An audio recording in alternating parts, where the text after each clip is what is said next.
Hallo zusammen und willkommen zurück bei «Hören mal». Wir befinden uns heute draussen in meinem Garten, also nicht in unserem Garten, vor dem Stall. Falls du mit Video am Schauen bist, da hinten sind der Corinus und Madonna ihre Mittagspause am machen.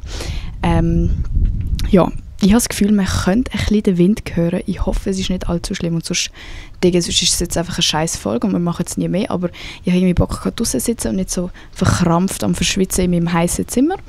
Und manchmal vergesse ich am Anfang so zu sagen, «Ey Leute, holt euch etwas zu snacken, geniesst es.» Weil ich habe hier auch mein kaltes Getränk. Es ist ein Fanta Exotic. Das gibt es ja bei uns nicht, Gottverdammt. Also so viel wie ich weiss, doch im Ottos oder so, aber so im Coop zum Beispiel.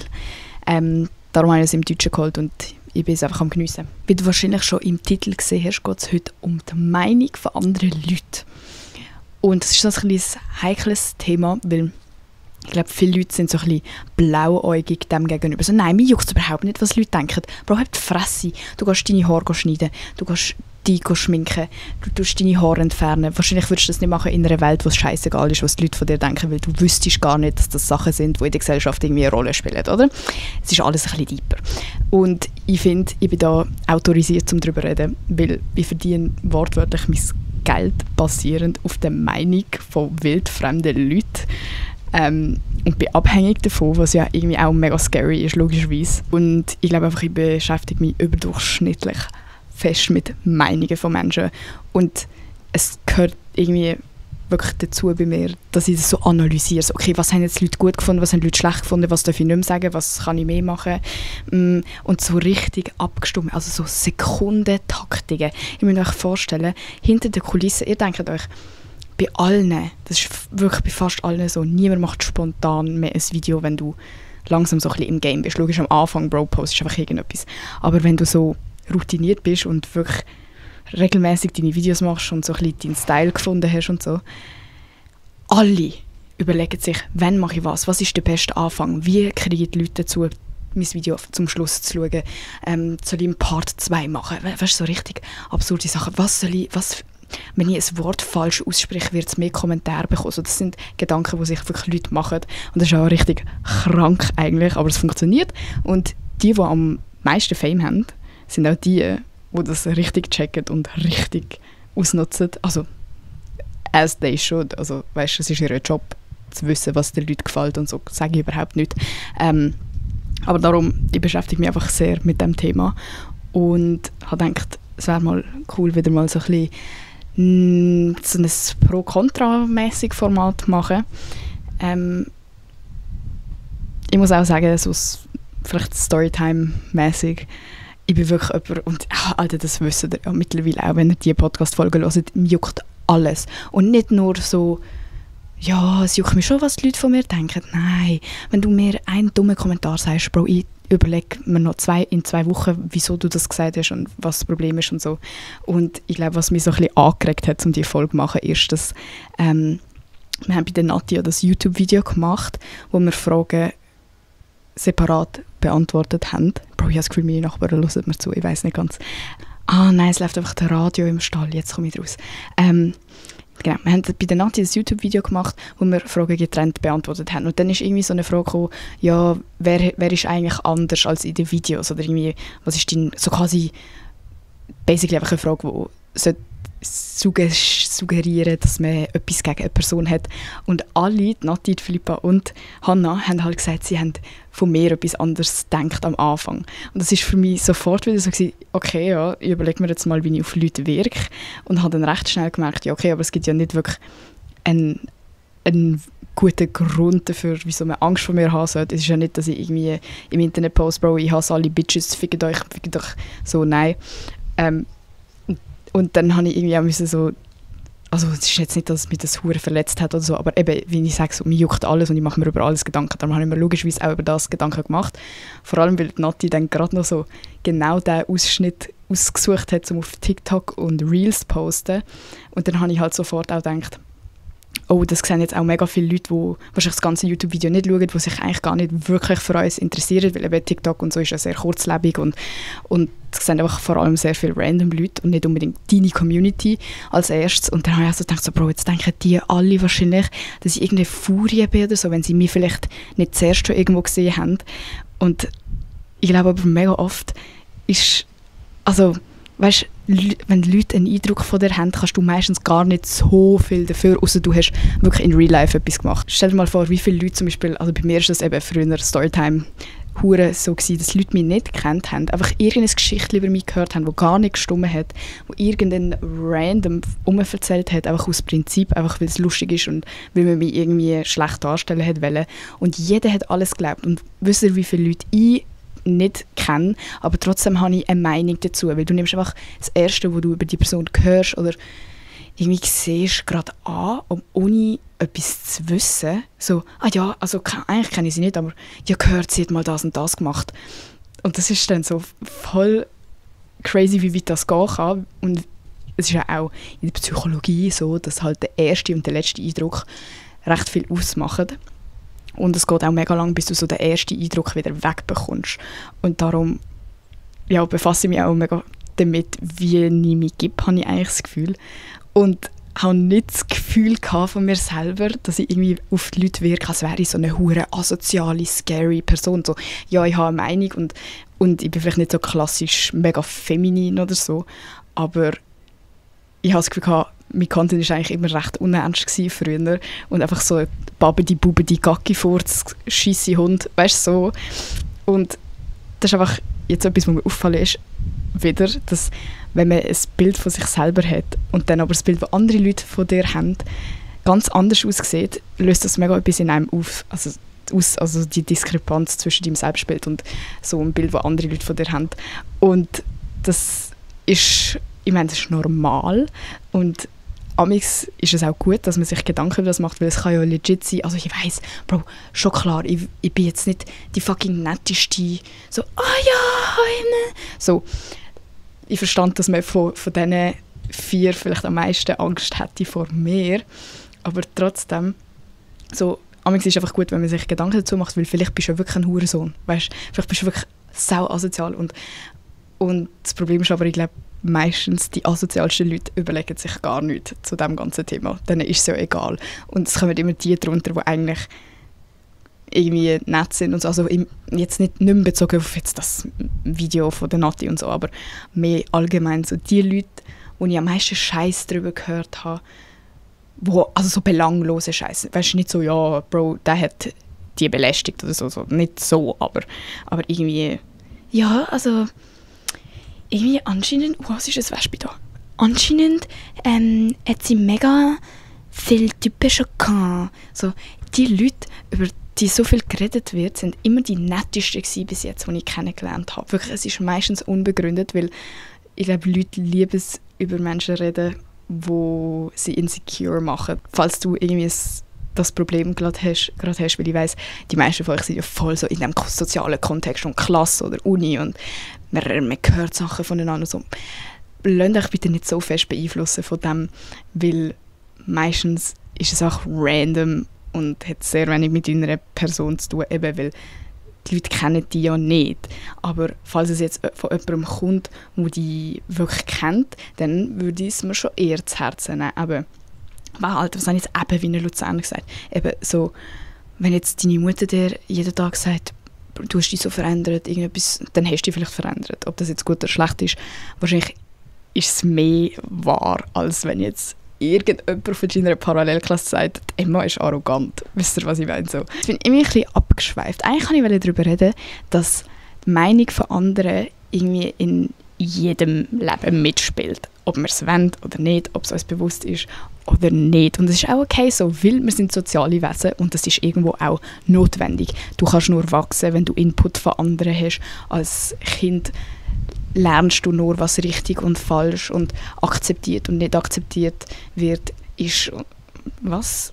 Der Satz hat keinen Sinn gemacht. Das war zu lange, sorry. Du checkst so, wie du dich in der Gesellschaft oder so im sozialen Kontext einfügen kannst und wenn du diesen Moment irgendwie verpasst und vielleicht das nicht hast, dann hast du sicher mehr Mühe, um dich eben so einfügen und einfach klarkommen und irgendwie Friends machen und alles. Und wenn du nie auf das eingehst, was Leute sagen, oder man lernt ja auch nur schon eben, wenn du hörst, was Leute über andere zum Beispiel jetzt lästern, dann lernt man automatisch, okay, wenn ich das jetzt gemacht hätte, was die Person gemacht hat, wäre es auch falsch gewesen. So, über den ganzen Diskurs über Menschen und Meinungen und lernt man so viel für das Leben in einer Gesellschaft und dann ist es logisch auch gut, mal so etwas zu hören und sich auch darauf zu achten, weil wenn du alle Sachen missachtest, trust me, du bist einfach am Schluss allein, weil so funktioniert es einfach.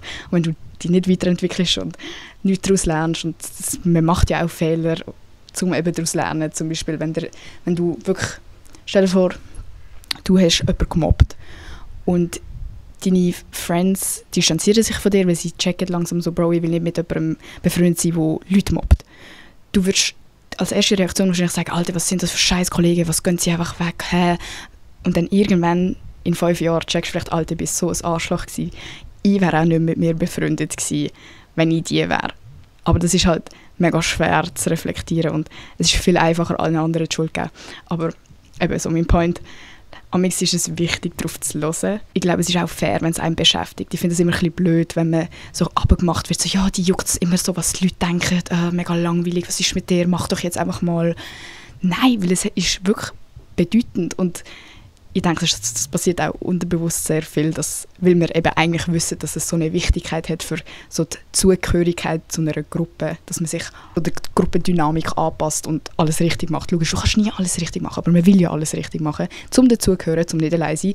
Und das ist ja ein fucking Überlebensinstinkt, oder? Falls, keine Ahnung, ich will einfach ein bisschen Comfort geben, falls du jemand bist, der dir auch viel Gedanken macht und deine Friends immer so ein bisschen sind so, ja, Alter, jetzt mach einfach, komm, scheiss drauf. Nein, musst du nicht. Du bist auch cool, wenn du dir Gedanken machst, solange du nicht ein Arschloch bist. Ganz normal. Es ist so normal und eigentlich gut, dass man sich Gedanken macht, weil nur so kann man sich weiterentwickeln. Ich finde es einfach wichtig, dass man nicht zu viel Gedanken daran verschwendet und nicht zu viel Energie, weil schlussendlich machen die anderen Leute sich nie so viel Gedanken. Eben zum Beispiel genau, wenn jetzt zum Beispiel in der Schule ein Gerücht über einen verbreitet wird, Bro, die machen das so, einfach zack, von der einen Sekunde auf die andere und nachher ist es ihnen ja scheißegal, lachen sie vielleicht noch ein bisschen drüber und gut. Aber du bist 2 Jahre traurig wegen dem und es lohnt sich einfach nicht, weil die Leute sind scheißegal. Also, das ist auch etwas, was für mich logischerweise immer noch sehr schwer ist.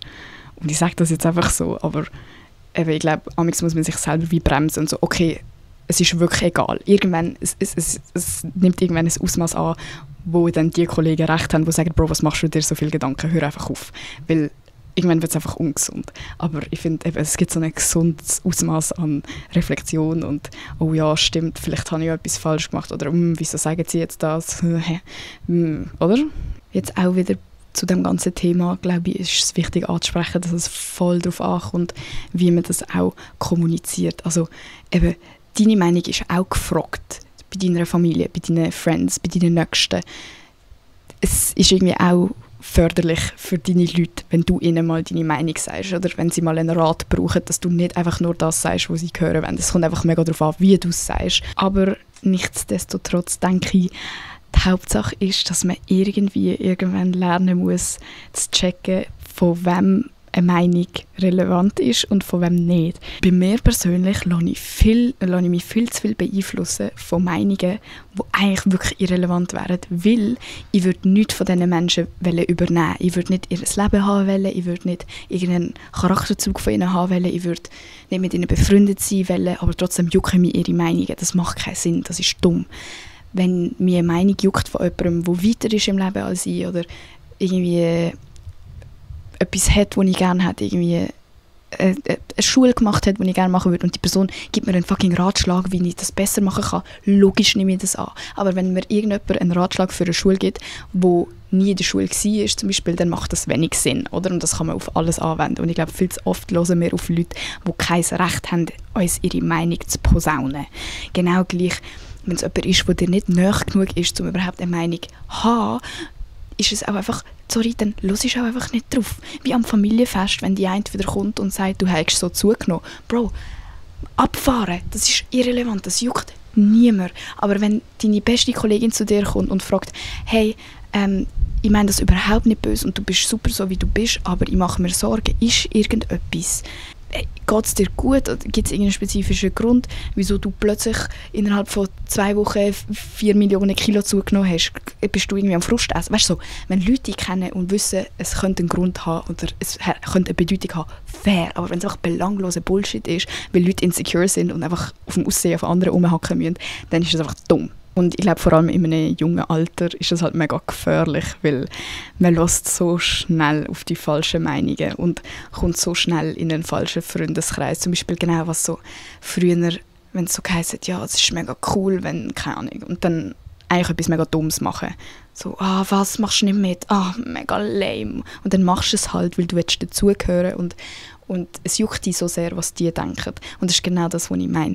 Du musst abwägen können, von wem sich eine Meinung lohnt und von wem du dir eine Meinung auch zu Herzen nehmen willst. Und das ist so ein Prozess, Bro, das geht so lang und amigs täuscht man sich auch, aber amigs ist man auch wirklich einfach extra blind. Also sind wir ehrlich, man ignoriert es wirklich extra amigs, weil man einfach gerade niemand Besseres hat oder irgendwie schon zu tief drin ist. Also, aber nein, Alter, setzt die Grenzen und merkt so, Bro, nein, das ist nicht etwas, was ich mache, weil ich lasse mich jetzt nicht in das reinreden oder ich lasse mich jetzt nicht beeinflussen von der, die mir sagt, ich muss meine Augenbrauen fest anmalen, weil eigentlich finde ich ihre Augenbrauen gar nicht schön oder so. Das ist hure oberflächlich und scheiße und so.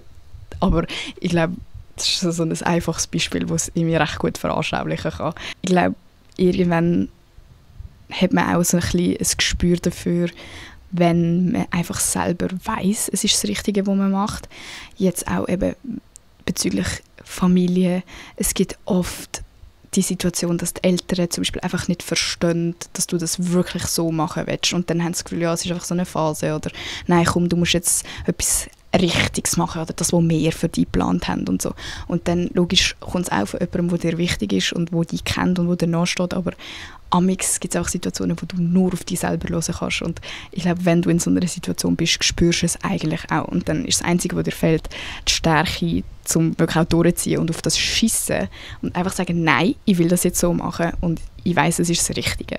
Aber eben, amix ist man sich auch einfach selber sicher und dann hat keine andere Meinung irgendeinen Stellenwert und das ist auch fair. Aber ich glaube, man muss sich das wie so einteilen. Man kann nicht bei jedem kleinen Thema sagen, nein, ich habe einfach immer recht und nein, das stimmt und nein. Und dann kriegst du einfach mega oft die Fresse. Und ich bin so ein bisschen so eine Kandidatin, ich höre nicht gerne auf meine Leute. Aber mit der Zeit, glaube ich, bin ich auch besser geworden in dem. Allgemein einfach würde ich auch sagen, umgebt euch gar nicht erst mit Leuten, die euch nicht inspirieren, die nichts haben, wo ihr findet, das ist so cool an dieser Person, ich wünschte, ich hätte das. Das hat nichts mit Eifersucht zu tun oder nicht, oder irgendetwas so, ja, nein, wieso hat sie das und ich nicht, sondern wow, ich hoffe, ich kann das irgendwann von meiner Kollegin lernen. Wisst ihr, was ich meine? So, wenn du alles Friends hast, und jetzt kannst du dir vielleicht auch so einen Moment nehmen, um dir das zu überlegen, sind deine Friends so Leute oder nicht? Es ist gut möglich, dass du in einer Freundesgruppe bist, wo du bei keiner Person denkst, die ist eigentlich mega nett und mega cool und hat so etwas Spezielles.